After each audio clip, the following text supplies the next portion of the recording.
जयप्रकाश जी, पिछले दिनों चौटाला परिवार ने आपके खिलाफ खूब टिप्पणियां की, क्या कुछ आपका रिएक्शन है? देखो, निंदनीय थी, अमर्यादित थी, कुष्ठा से भरी हुई थी, अहंकार से। और ये पॉलिटिशियन की भाषा नहीं हो सकती, राजनीतिक व्यक्ति की भाषा नहीं हो सकती। ये किसी ऐसे व्यक्ति की भाषा है जो समाज में ना रह करके कहीं दूसरी दुनिया में रहता। कारण क्या मानते? मेरी पॉपुलरिटी से परेशान, मैं सच्चाई कह देता हूँ, इनकी सच्चाई को उजागर कर देता हूँ। जनता के साथ धोखा क्यों कर रहे हैं?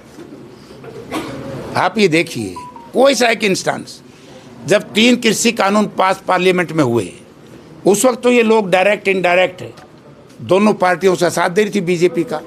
और जब आंदोलन खत्म हुआ, किसान रत्न बन गए, किसान संगठनों ने मदद करी। जैसे ही एमएलए बन गए, फिर भाजपा समर्थित उम्मीदवार की जाके वोट दे दी। तो ऐसे ही हर बार किसी भी विपक्षी पार्टी ने सत्ताधारी दल का साथ देने के बजाय लड़ाई विपक्ष के साथ करनी चाहिए। आज भी आप देखते हो कि पार्लियामेंट में सारी पार्टी इंडिया गठबंधन में नहीं है। जो इंडिया गठबंधन से बाहर है वो पार्टी भी, जैसे कल का था पैरामिलिट्री फोर्सेज वाला इशू, जो बिल लेके आए हैं, बड़ा गलत बिल है। हरियाणा पंजाब के साथ तो बड़ा धोखा, हमारे जवानों की प्रमोशन नहीं रुकी, तो उसमें सब ने साथ दिया है कांग्रेस का। तो ये ना तो साथ देते, उल्टा गालियां देते हैं, हमारे नेताओं को गालियां देते हैं, हमें गालियां देते हैं। तो फिर हम लोगों को बताएं तो कि भाई ये क्या कर रहे हैं। अब ये बताओ भाई, हिसार इलेक्शन था, जो रणजीत सिंह बीजेपी उम्मीदवार थे, वाजिब बात है। इन्होंने सुनैना चौटाला लड़की और एक पार्टी से नैना चौटाला लड़े, सम्मानित है, अच्छी है महिला, हमें कोई दिक्कत नहीं। एक की वोट आई 22,000, एक पार्टी की आई 23,000। तो इससे क्या हिसाब लगाओगे?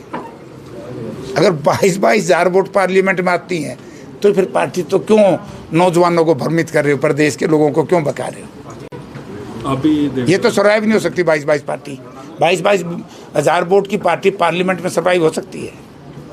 आप पार्टी में रहे हैं, क्या हो गया अचानक कि आपको पार्टी में छोड़नी पड़ी? मैंने नहीं छोड़ी, मेरे से छुटवाई गई, मुझे अपमानित किया गया, मुझे काली भेड़ तक कहा, क्योंकि मैं चौधरी देवीलाल को तो नेता मान ही रहा था, ओम प्रकाश चौटाला जी को नेता मानने के लिए तैयार था।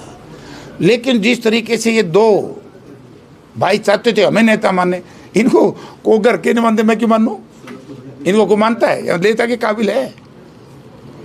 तो ये मेरे से ईर्ष्या करने लगे, क्योंकि मैंने एमपी बनते संघर्ष किया। मैं जब युवा जनता दल का प्रेसिडेंट था, जब मैंने संघर्ष किया, युवा लोक दल का प्रेसिडेंट था। यही तो मैं कह रहा हूँ, चौधरी देवीलाल ने हमेशा ही मुझ पर विश्वास किया, इन पे तो नहीं किया। तो ये काबिल नहीं थे। अब जब काबिल नहीं, तो मुझसे ईर्ष्या करने के बजाय मेरी रीस कर लें, सीख लें, भाई जेपी कैसे आगे बढ़ा, तुम भी बढ़ जाओ, हम कौन रोक रहे हैं?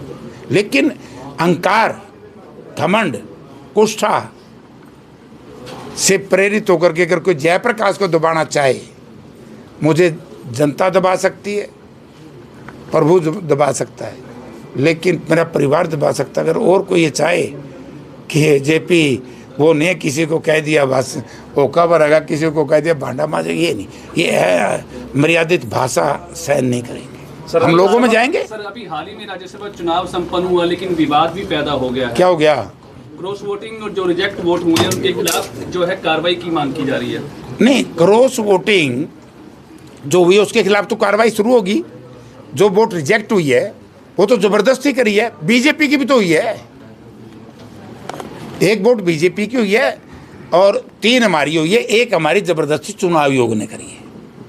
वो थी नहीं, वो तो देश की जनता के सामने हमारे एमपीज भी गए, हमारे वकील भी गए, जबरदस्ती करी है, क्योंकि ये चुनाव हार चुके थे। और अब भी मैं कहता हूं कि सैद्धांतिक तौर से भी, नैतिकता से भी इसमें दोनों पार्टी हारेगी। अभय सिंह ये कहता है, तो अभय सिंह ने ये क्यों नहीं सोचता कि प्रजातंत्र में वोट बड़ा अमूल्य है, उसका कोई मोल नहीं है? क्यों नहीं डलवाया अपने विधायकों से? या तो हम इधर डालते हैं उधर डालते, ये कह करके डाल देते हैं कांग्रेस पार्टी का उम्मीदवार दलित समाज से है, इनका दाग भी हट जाता जो 1998 में जब कांसीराम जी के साथ धोखा करके अलग हुए थे। डालना चाहिए था वोट, किसी का तो डालते। अगर ना ही करनी थी फिर 10 दिन पहले ना कर देते कि हम एब्सटेन करेंगे। एब्सटेन कर सकता आदमी, ऐसा अपराध नहीं है। लेकिन ये ड्रामा क्या था, ये तो शंकाएं तो पैदा होगी। अब जब शंका की बात करते इनको तकलीफ हो जाए, अरे अब तो और शंका पैदा होगी। देवेंद्र कादियान ने कह दिया जो उनके इलेक्शन इंचार्ज थे कि भाई इन्होंने खड़ा कराया था हमारे को, तो अब फिर ये बात करें बोले हम तो जुबान के तो नहीं है। ये जुबान है कि खुद ही खड़ा कर खुद फिर वोट भी ना देवें। सर, कांग्रेस के नेता जो दावा करते हैं कि कांग्रेस अनुशासन को मानने वाली पार्टी है, जिन लोगों के जो वोट रिजेक्ट हुए, क्या लगता नहीं कि उनके खिलाफ भी ठोस कार्रवाई होनी चाहिए? होगी।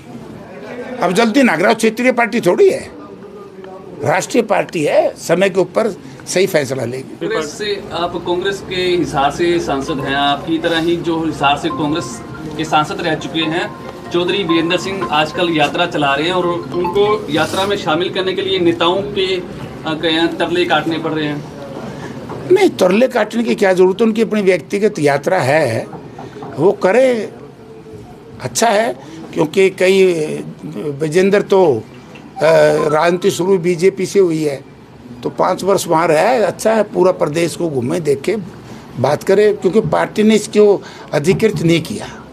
जब पार्टी ने अधिकृत नहीं किया तो फिर पार्टी के नेता जाए ना जाए तो उनकी इच्छा पर निर्भर है। कांग्रेस से आप कांग्रेस के हिसार से सांसद हैं, आपकी तरह ही जो हिसार से कांग्रेस के सांसद रह चुके हैं चौधरी वीरेंद्र सिंह आजकल यात्रा चला रहे हैं और उनको यात्रा में शामिल करने के लिए नेताओं के तरले काटने पड़ रहे हैं। नहीं, तरले काटने की क्या जरूरत है, उनकी अपनी व्यक्तिगत यात्रा है, वो करे, अच्छा है। क्योंकि कई विजेंद्र तो राजनीति शुरू बीजेपी से हुई है, तो 5 वर्ष वहाँ रहा है, अच्छा है। पूरा प्रदेश को घूमे, देखे, बात करे, क्योंकि पार्टी ने इसको अधिकृत नहीं किया। जब पार्टी ने अधिकृत नहीं किया तो फिर पार्टी के नेता जाए ना जाए तो उनकी इच्छा पर निर्भर है। लेकिन उनका दावा है कि राहुल गांधी के सहमति से इस यात्रा की शुरुआत की गई है और कोई भी कांग्रेसी नेता अगर आता है तो स्वागत है, अगर नहीं आता तो उसकी मर्जी है। फिर मैं खुद ही कहने लग रहा हूँ, कुछ जाओ तो जाओ, नहीं जाओ ना जाओ।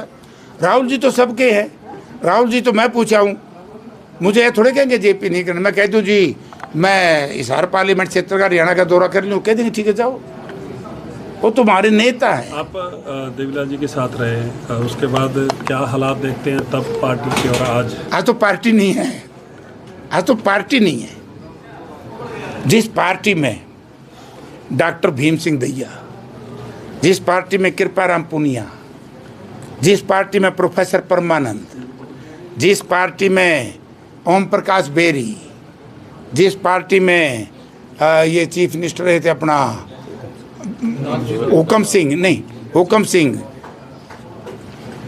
और जिस पार्टी में चौधरी वीरेंद्र सिंह नानून वाले, ऐसे ऐसे विद्वान लोग थे। आज वो पार्टी में कौन लोग हैं जो गालियां देते हैं, जो आप शब्द बोलते हैं? तो अंतर तो दिन रात का है। सबको निकाला, कोई नहीं गया मर्जी से, सबको इन लोगों ने, तीसरी पीढ़ी वालों ने अपमानित करना शुरू कर दिया और सबको निकाल दिया, तो कल्ले रह गए। आगे क्या भविष्य देखते हैं? आगे भविष्य तो मेरे ख्याल में वो एक कहावत नहीं है, सने सने छूट जाएंगे सब संतन के साथ, आखिर में रह जाएगी एक मूर्ति काठ की, एक बाबा पार्शनाथ, खत्म। ठीक है, थैंक्स।